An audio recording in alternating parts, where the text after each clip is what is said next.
esteja em nossos corações. Mais uma vez é uma alegria estar nessa casa, reencontrando esses amigos tão queridos. A gente fica muito feliz de aqui estar. Então agradeço a Deus, agradeço a Jesus, aos trabalhadores desta casa, encarnados, e aos desencarnados, que prepararam essa casa, prepararam o ambiente, para que cada um de nós pudesse aqui chegar.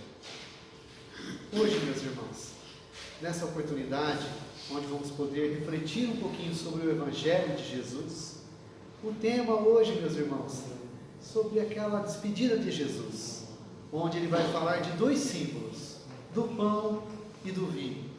Hoje eu só vou falar do pão, o vinho nós vamos deixar para uma outra oportunidade. Mas o pão, essa simbologia que Jesus usou naquela última ceia, que ele ali, ceando com seus amigos, com seus discípulos, em dado momento, ele pega o pão, abençoa aquele pão, e vai dividindo e vai entregando aos seus discípulos, dizendo, comei em minha memória, ou em minha lembrança, ou em minha honra, dependendo da tradução. Então Jesus dividiu aquele pão. E os discípulos, de certa forma, não compreenderam exatamente o que Jesus estava falando. Mas a gente vai ter que relembrar um pouquinho que Jesus era um judeu. Ele falava dos costumes e das coisas dos judeus. Utilizava-se de parábolas, de ensinos, aquilo que a população entendia. Então o pão é um símbolo que foi muito utilizado no Evangelho de Jesus. Então, para a gente poder entender um pouquinho o que será que é esse pão, qual a simbologia desse? Que pão é esse? É um pão material? É um pão espiritual? Que pão é esse que Jesus dividiu com os seus discípulos?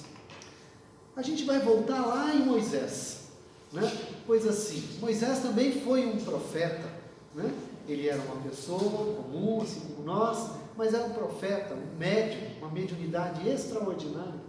E naquela época, para que um profeta pudesse ser reconhecido, esse profeta, ele está com Deus, esse profeta é bom, ele fala a verdade, esse profeta tem poder, Então ele fazia sinais, o que a gente chama, de milagre, acontecimentos extraordinários, e Moisés fez vários sinais, e isso os profetas faziam para serem reconhecidos. E Moisés, naquela época, ali, querendo libertar o povo de Israel. Os hebreus estavam cativos no Egito, quase 2 milhões de hebreus viviam ali em Israel, há mais de 400 anos, e ali aquela perseguição, aquela prisão, era realmente uma escravidão que eles viviam ali. Foram lá desde a época de José do Egito. E ali Moisés, então, recebendo a ordenação, recebendo os sinais divinos do mundo espiritual, que ele seria instrumento para libertar o povo hebreu, então começa a fazer os sinais, as 7 pragas, e assim foi. Aí o povo todo, não, Moisés é um homem, vamos seguir Moisés. E todo mundo atrás de Moisés. Moisés abriu o Mar Vermelho. Então assim, toda uma simbologia do Velho Testamento. Mas e o povo foi atrás de Moisés, e aí atravessaram o Mar Vermelho. Ai, Moisés é o cara, não, Moisés é bom, vamos lá, Moisés. 3 dias depois, andando no deserto, acabou a água. Pô, Moisés, e agora? Estamos com sede, Moisés, estamos com sede. E aí Moisés orou a Deus em 2 oportunidades, Em 2 oportunidades ele encontra água para os hebreus. Na primeira oportunidade, desses 3 dias depois do deserto, ele chegou num lugar onde a água era salobra e eles não podiam beber. E aí Moisés orou a Deus e Deus mostrou para ele, o mundo espiritual mostrou a ele que existia ali alguns vegetais, alguns galhos de árvore que, se jogados na água, eles tiravam aquele sabor da água e a água se tornava potável. Foi isso que ele fez. E a água se tornou potável, todo mundo bebeu água, saciou a sede, e todo mundo restaurou a confiança em Moisés de novo. E vai Moisés, E vai o povo atrás de Moisés. 2 semanas depois, o que acontece? Acabou a comida. Pô, Moisés, não adiantou nada achar água, já tinham perdido a confiança nele. Pô, Moisés, a gente veio atrás de você, a gente estava lá no Egito, a gente estava preso, mas lá eu tinha comida, tinha bebida, estava lá, trabalhava todo dia, né? Não tinha descanso, mas eu tinha comida, tinha bebida. Aí você traz a gente aqui para esse deserto, para matar a gente de fome? Pô, Moisés! E aí Moisés sobe no monte, ora, reúne ali Arão, seu irmão, os anciões, né? E aí ele recebe a orientação de que Deus iria alimentar o povo. E aí que iria chover o maná do céu. Então que o povo se preparasse, que eles iriam recolher o maná do céu. Só que eles só podiam recolher o maná para um dia. Bom, o maná que cair, vocês vão recolher para um dia. Só vão poder pegar aquilo que vocês vão comer. Nada mais que isso. E o povo, né, no dia seguinte, se prepararam. Aí amanheceu aquele maná, o campo coberto de maná do céu. E o povo com fome, encheram um monte, pegaram um monte de maná do céu, e comeram, e guardaram, né, contrariando aquilo que Moisés havia falado. Aí, quando chegou no dia seguinte, foram comer aquele maná, o que aconteceu? Estava tudo estragado. Moisés falou, eu avisei, o Senhor falou, pega só aquilo que vocês vão comer, não é para guardar. E olha, no 7º dia é o dia do Senhor, é o dia que a gente não faz, a gente vai dedicar o nosso dia a pensar no mundo espiritual, a pensar nas coisas de Deus, a pensar naquilo que é espiritual. Então na sexta-feira vocês podem pegar pão para 2 dias, só na sexta-feira. Nos outros dias, só para um dia. E assim foram fazendo, chegaram na sexta-feira, recolheram pão para 2 dias. Aí chegaram no sábado, meio desconfiados, foram lá olhar o pão, e o pão não havia estragado. O pão do Senhor não estragava. E isso foi criando no povo hebreu aquela confiança, vendo que o pão do Senhor não estraga. O pão do Senhor é eterno, o pão do Senhor vivifica o espírito. Então Moisés começa a trazer um ensino para o povo hebreu, do pão material, aquele que alimenta o corpo, mas também do pão espiritual. A gente precisa olhar para o Velho Testamento, não como uma coisa literal, mas como uma simbologia, pois a literatura, os ensinos dos hebreus têm mais de 6.000 anos. É uma ciência, então a gente precisa começar a olhar para aquilo, não de uma forma literal, e procurar entender que existe uma simbologia. Então todo o Velho Testamento é cheio de símbolos. E Jesus usava isso de uma forma assim, muito constante, pois como ele estava falando para os judeus, ele precisava usar de artifícios que as pessoas entendessem. E Jesus? Jesus era o profeta. O maior profeta, o Messias, aquele que viria salvar o mundo, que viria salvar o povo hebreu. O povo hebreu saiu do cativeiro, saiu do cativeiro do Egito, por 40 anos andou pelo deserto, até chegar na terra prometida. E depois, a segunda revelação, Jesus. E Jesus também, como profeta, fazia muitos sinais. Muitos sinais. Qual foi o primeiro sinal de Jesus? Alguém sabe? O primeiro sinal de Jesus que ele fez? Transformou a água em vinho. Olha o vinho aí, num casamento, numa festa de bodas. Também uma simbologia linda. Um dia eu prometo que a gente vai falar sobre isso. É uma coisa muito linda. Bom, e Jesus fez muitos outros sinais. Mas certa vez, narrado lá em Mateus, no Evangelho de Mateus, no capítulo 14, que Jesus saiu de onde ele estava e havia uma multidão que o esperava. Havia uma multidão ali, andando por aqueles lugares, aguardando a sua palavra. Ele olhou para aquelas pessoas, viu a dificuldade que aquelas pessoas tinham, viu o estado de tristeza, de desesperança, de sofrimento que o povo hebreu vivia. A grande maioria da população vivendo mesmo à míngua, com dificuldades inclusive para a alimentação. E Jesus ali conduído aquelas pessoas doentes, famintas, começa então a cuidar daquelas pessoas.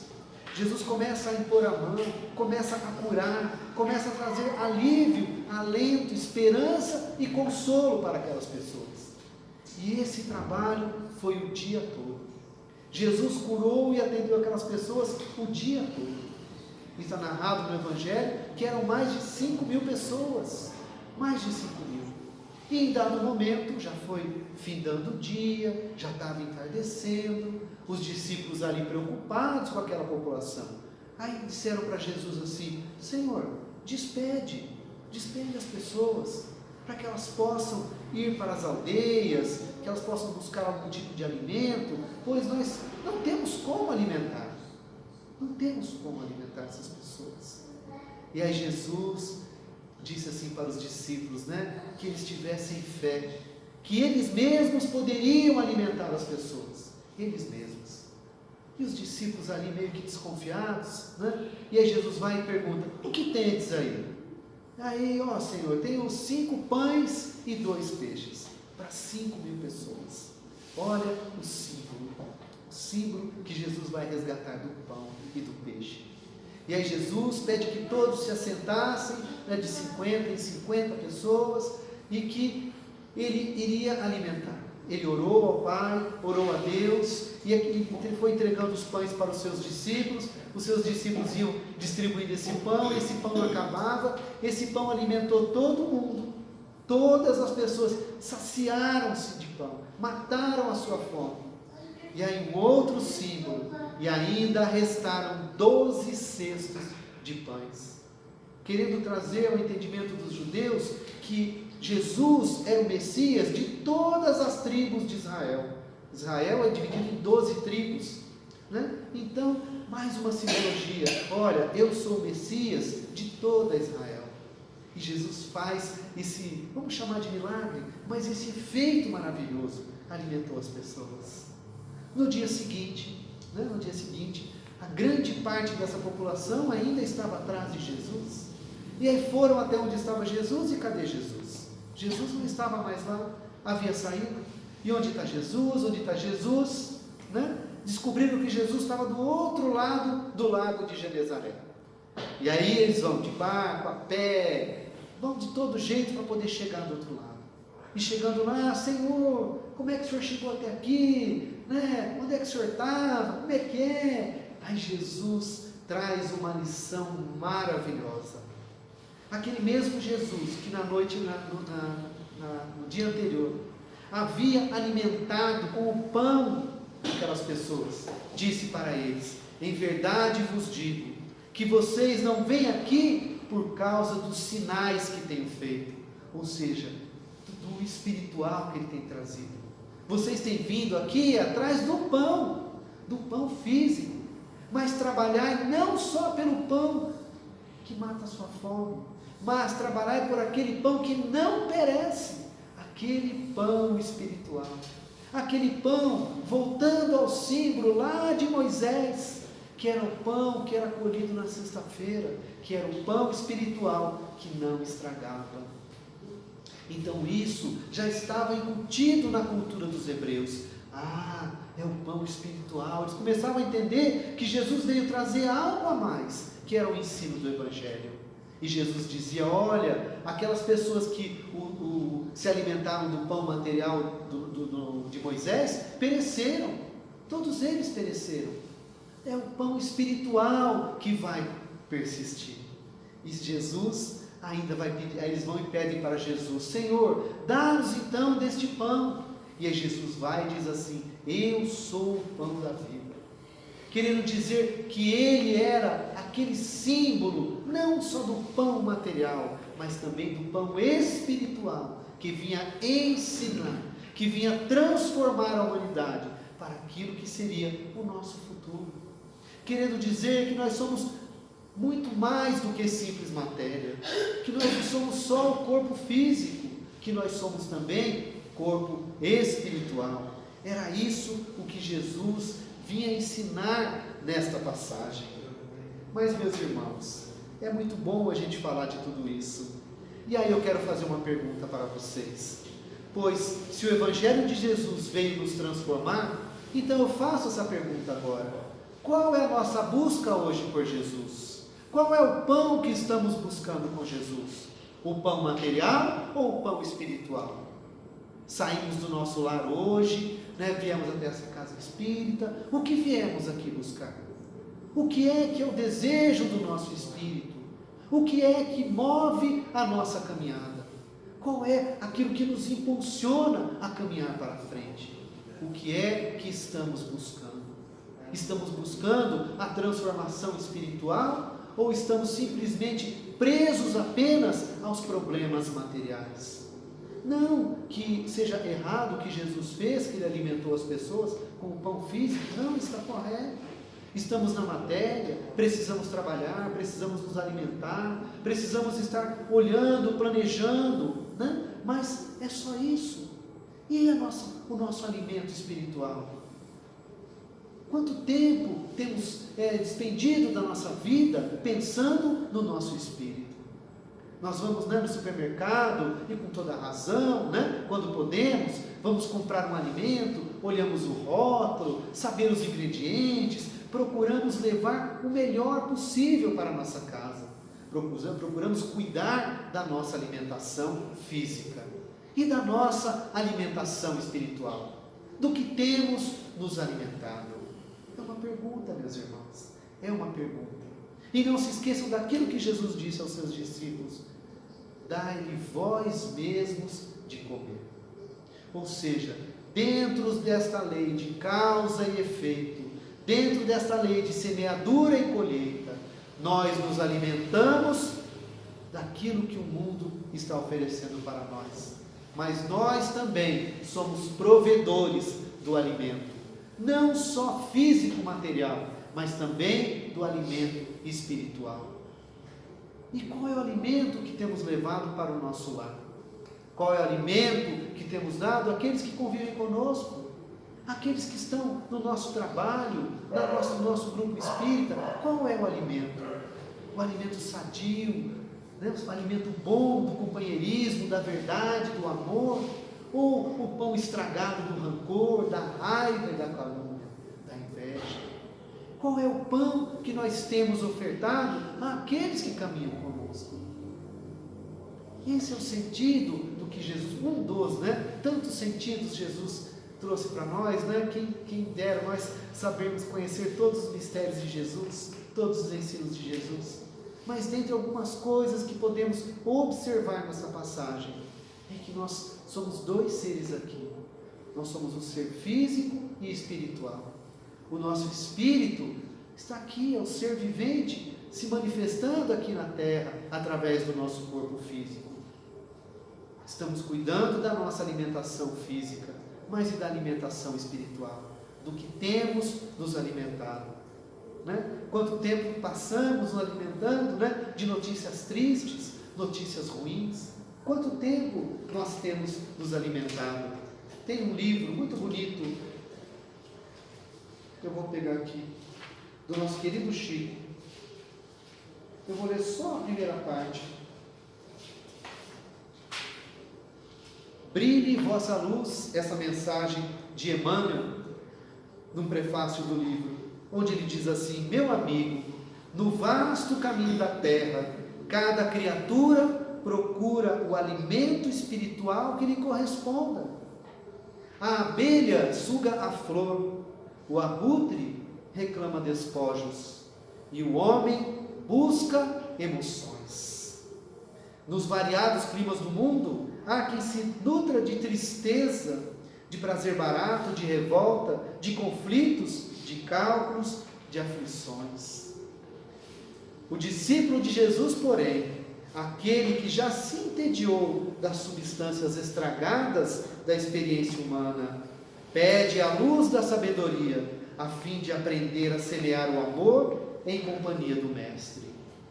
Então, olha o que Emmanuel vem dizer, que nós vamos procurar o alimento que a gente acha melhor, aquilo que a gente sente mais prazer, aquilo que nosso espírito anseia. Então, o que temos buscado? Qual é o canal da TV que a gente está sintonizando? Qual é o canal da música que nós estamos ouvindo? Qual é o livro que nós estamos lendo? Eu estou falando isso, uma metáfora, mas o que tem nutrido o nosso espírito? A alegria ou a tristeza? a esperança ou o medo? Do que temos nos alimentado? E ainda André Luiz, no livro Mecanismos da Mediunidade, vai trazer para nós também que o lar, a família, é o maior centro de alimento que a humanidade já tem. Pois ali os pais, os tutores, daquelas crianças, vão alimentar os seus filhos, não só com aquilo que eles falam, mas também com aquilo que eles fazem. E os filhos vão aprender e vão replicar isso, aquilo que eles aprenderam com seus pais, com seus tutores. Então olha a nossa responsabilidade dentro das nossas famílias.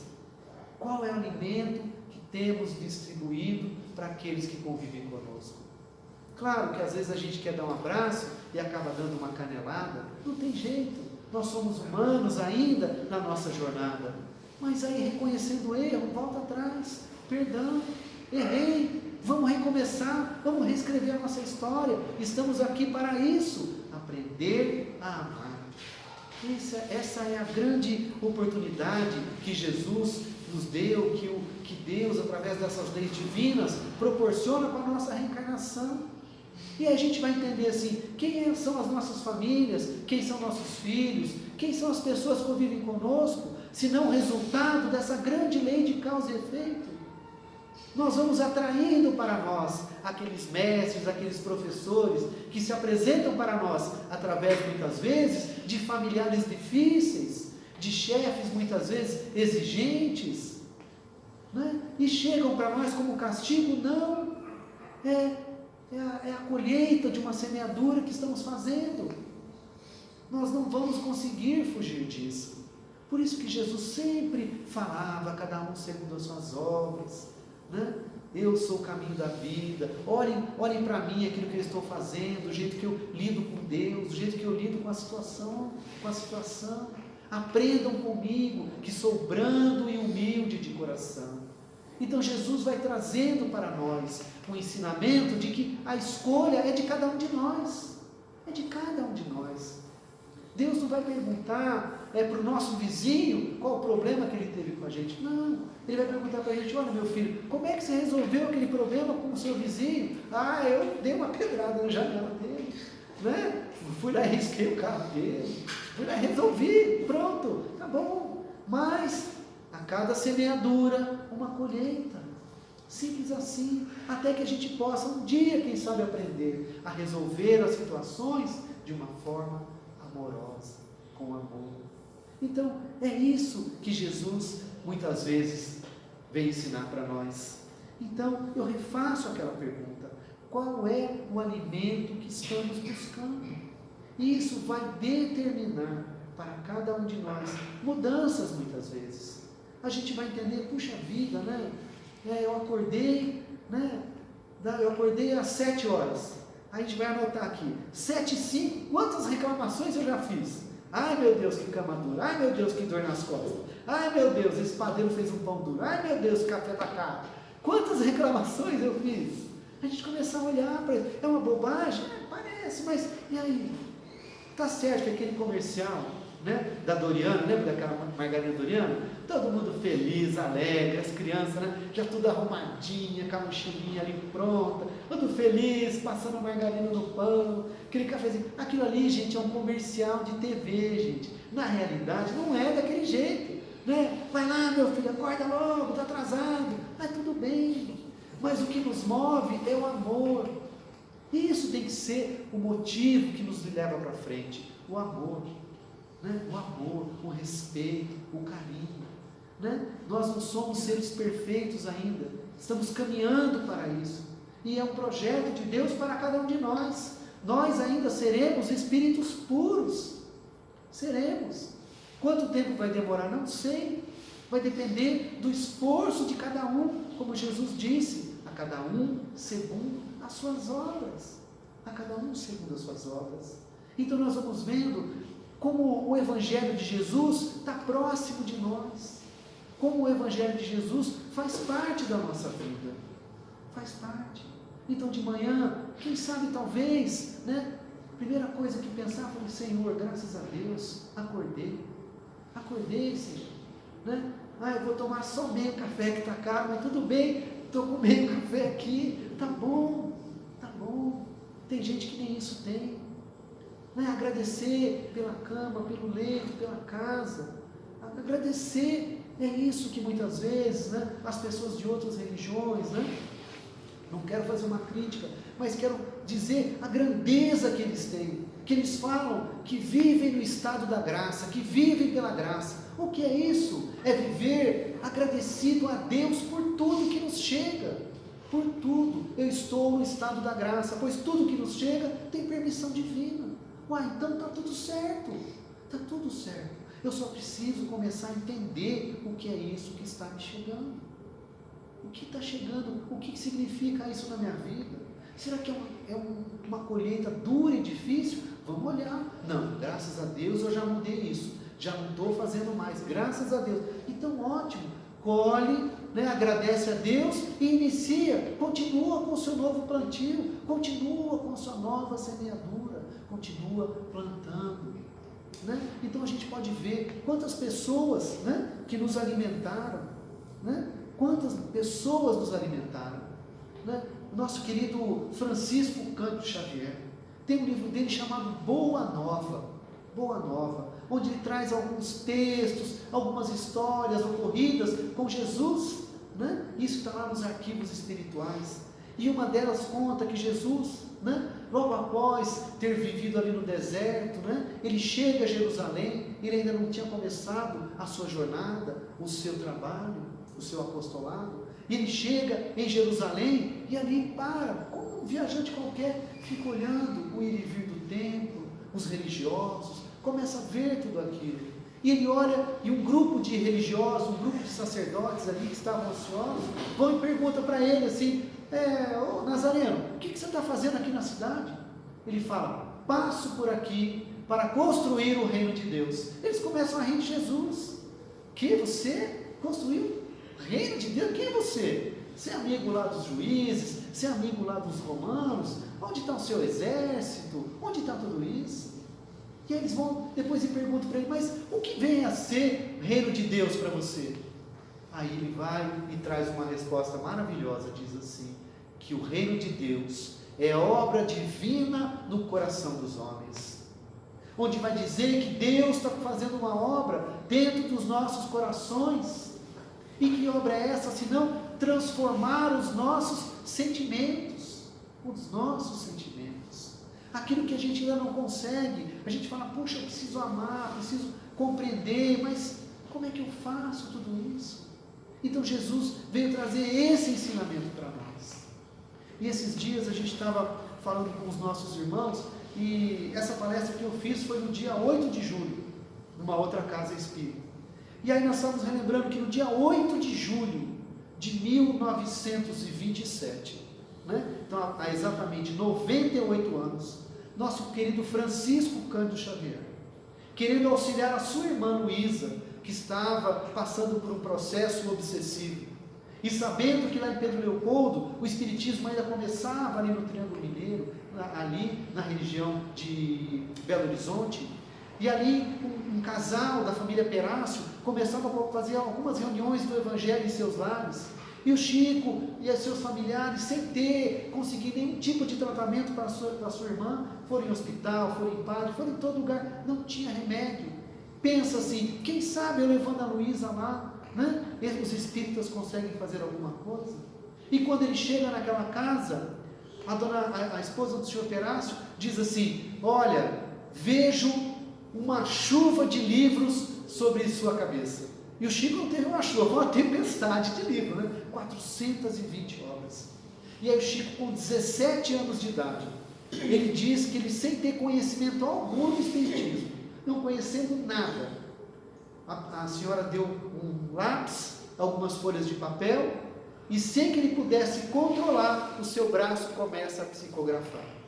E ele escreve, aos 17 anos, 17 páginas de uma mensagem, assinada por um espírito chamado Espírito Amigo. Foi a única coisa que ele lembra.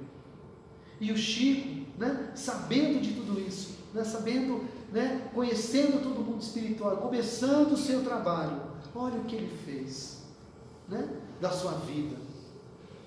quanto pão espiritual ele trouxe para cada um de nós. Cada livro que ele escreveu, daquela chuva que ele, foi ali profetizado para ele. Cada livro que o Chico escreveu. Quantos de nós aqui, não nos convertemos ao Espiritismo ao ler uma obra como o Nosso Lar, Paulo Estevão, Renúncia? Quanto alimento espiritual esse irmão nos trouxe e dedicou a sua vida em fazer o bem. Então a gente precisa assim ver que Deus não quer que a gente seja um Chico Xavier, não quer que a gente saia agora escrevendo livros, não é isso que Ele está pedindo. E olha o símbolo do pão. Vocês sabem a primeira história do pão que o Chico teve? Foi ali também. 2 semanas depois dele receber aquela mensagem, ele recebe um pedido de um espírito iluminado, a Rainha Santa Isabel de Aragão, que o Chico ajudasse a espiritualidade a partilhar, a dividir o pão com os pobres. Aí o Chico fala assim: minha senhora, mas como é que eu vou dividir o pão com os pobres, que eu sou tão pobre, ou mais pobre que os pobres, eu quase nem sempre tenho pão em casa. Ela disse assim: não se preocupe, Francisco, você começará a escrever, e o dinheiro desses livros, que você não pode pegar nada para você, você vai reverter tudo isso em pão, e vai nos ajudar a alimentar os pobres, a dividir o pão com os necessitados. E ela desapareceu. O Chico ficou encasquetado com aquilo, ficou 2 semanas pensando naquilo, mas ele não sabia nem o que era, que livro que ele tinha, ele não sabia nada disso, tinha 17 anos. O que ele faz então? Ele pega a sua irmã, o seu cunhado, sua irmã Luísa, que sofria problema de obsessão, pega o seu cunhado, uma cesta com 8 pães, vai até uma ponte lá em Pedro Leopoldo, onde muitas famílias se abrigavam debaixo daquela ponte.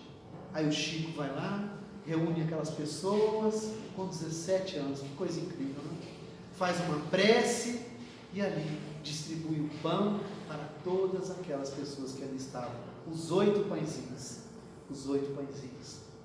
e ele passou a vida distribuindo o pão material e o pão espiritual. Quem conheceu, quem acompanhou um pouco a vida do Chico, sabe da população imensa que acorria em Pedro Leopoldo, depois em Uberaba, quando ele ficou mais conhecido, todo o alimento que ele trouxe para cada um de nós. Não esquecerem qual é o alimento que nós estamos buscando, qual é o pão que eu mais valorizo na minha vida, para que a gente possa trazer isso bem claro.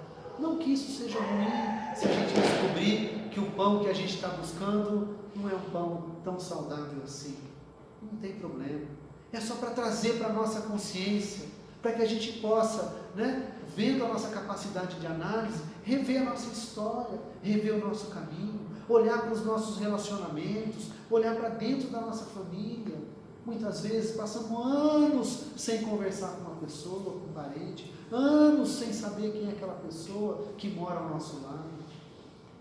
E muitas vezes aquela pessoa que está ao nosso lado pode ser alguém trazida pelo mundo espiritual através dessa grande lei de causa e efeito, para que a gente possa alimentar e ser alimentado.